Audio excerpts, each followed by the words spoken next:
It has been called the Shining Mountain. The Maasai call it the House of God. Mount Kilimanjaro stands silent vigil over the African continent. Sometimes called the cradle of mankind, humans have likely lived beneath the shadow of the mountain since the dawn of the species. Johannes Rebmann, a German missionary and explorer, was the first European to lay eyes on the great massif thrusting up from the surrounding flatland. When Rebmann returned in 1849 with his report, the European scientific community scoffed at the notion of a snow-capped mountain sitting on the equator. His claims, however, were proven true, and the glacial remnant of a once enormous ice cap crowning the summit of Kilimanjaro bears his name.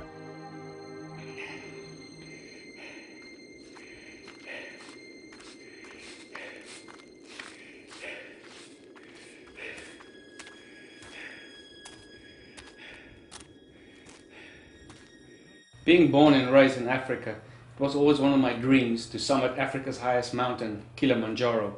When Mackenzie set out on his quest to Tanzania to be the youngest to complete Africa's Big Five in one safari, he presented me an opportunity. Right after his safari, I set out on my quest on a 5-day journey to get to the top.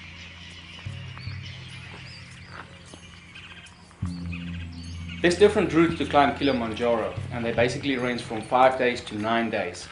The Maranga route, which I choose to take, is only 5 days, and it's supposed to be the easiest route, but also the route with the highest failure rate. The reason for that is climbing Kilimanjaro has a lot to do with getting used to the altitude, and the longer you take, the more your body has a chance to adjust, and you get all the oxygen that you need to get to the summit. While if you only have 5 days, your body doesn't have enough time to adjust, and due to that factor, a lot of people doesn't make it to the top, they actually fail.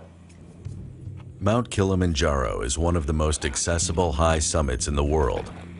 Climbing routes exist that allow explorers to ascend to the crater rim of Kibo without the use of specialized climbing gear or training. Climbing Kilimanjaro does have certain advantages. You always have a guide that will lead you, somebody that's been up there several times and will show you the way and tell you what you can expect and what not to expect. And of course you'll have some porters. So this is the guys that's going to carry your food and whatever you're going to need on your way up there and obviously on your way back. This is the tough guys who obviously have to do this every day of their life. And as you journey on to the top, you'll meet more people. And obviously each one of them will have their guide and their porter. So the group will get bigger and bigger as you get friends. And the porters and the guides will buddy up and they'll become friends. And we as people that have never done it before, we have a lot of talk about, so obviously we'll become friends and we'll do the journey together. At the end of each day, when you do get to your camp where you're going to spend the night, you will actually go past that. You'll climb up higher, 200 or 300 feet. And then you'll stay up there for about an hour and sometimes even longer. And this is some time that you can use basically to take photographs. The great peaks of Kilimanjaro stretch a third of the way to the stratosphere, reaching 19,341 feet above sea level. It is the highest point of Africa and the tallest freestanding mountain in the world. Yet, while Kilimanjaro is a single mountain extruding from the vast African plains, it measures an incredible 40 miles in diameter at its base and is an ecosystem unto itself. Climbing up 200 or 300 feet higher than your base camp is very important. The reason you're doing that is that your body gets a chance to adjust to a higher altitude, less oxygen, and you spend about an hour, hour and a half there before you go back. That allows you to sleep better that night and be a little bit more rest out before you start your journey for the next day. One more day, we're going to go up there. On day 4, the very last camp before you go summit is Kibo, which is located at 14,000 feet above sea level. This is obviously the camp where you either make it or you don't. From here on, it's going to be the tough one. Up to here, it was just hiking and walking and toughing out the elements, but from here, it's going to be a real struggle with oxygen.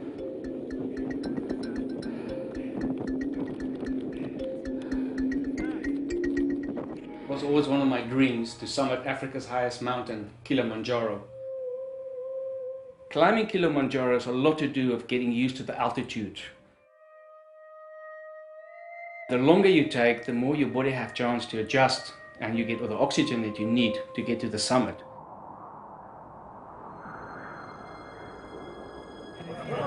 One more day, we're going to go up there. This is obviously the camp where you either make it or you don't. An island in the sky, Kilimanjaro presents a cross-section of global climate zones, ranging from tropical to Arctic. Lush green rainforests along the footslopes of the mountain are home to a range of species. Beyond the forests of the lower altitudes, the landscape gives way to long stretches of moorland. Here, giant, almost alien plant life studs the moor, lending the environment an otherworldly quality. Above 13,000 feet, even the heath-covered moors disappear. Wreathed in misty clouds, this alpine desert is a cold, surreal expanse of rocky landscape. The mountain is so big, it's so vast, that you can imagine that every day you'll walk for 5, 6, 7 hours and you'll still not see the peak. And you'll do this for 4 days continually and you think, this is one mountain. It's not a mountain range. There's several different peaks, but it's one mountain.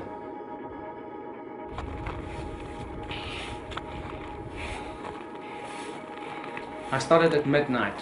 And the reason you start at midnight is you want to try to get to the summit at sunrise so that you have enough time to get back. Here we go. You made it!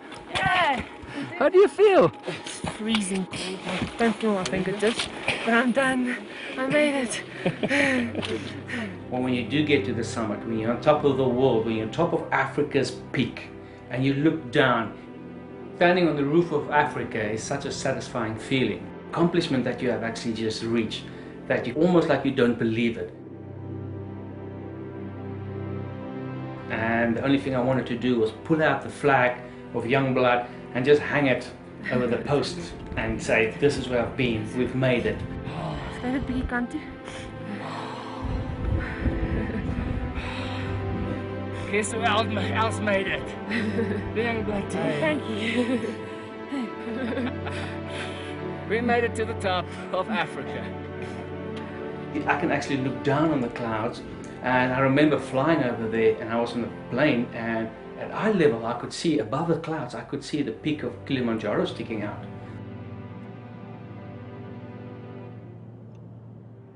You're so excited, you just want to get there, but you still have to pace yourself. You still have to go slowly because you're so exhausted, you're so tired, and actually everything's been taken out of you. But you're so glad, standing on the roof of Africa, being successful, taking out that flag, hanging it up. It's just such a great feeling.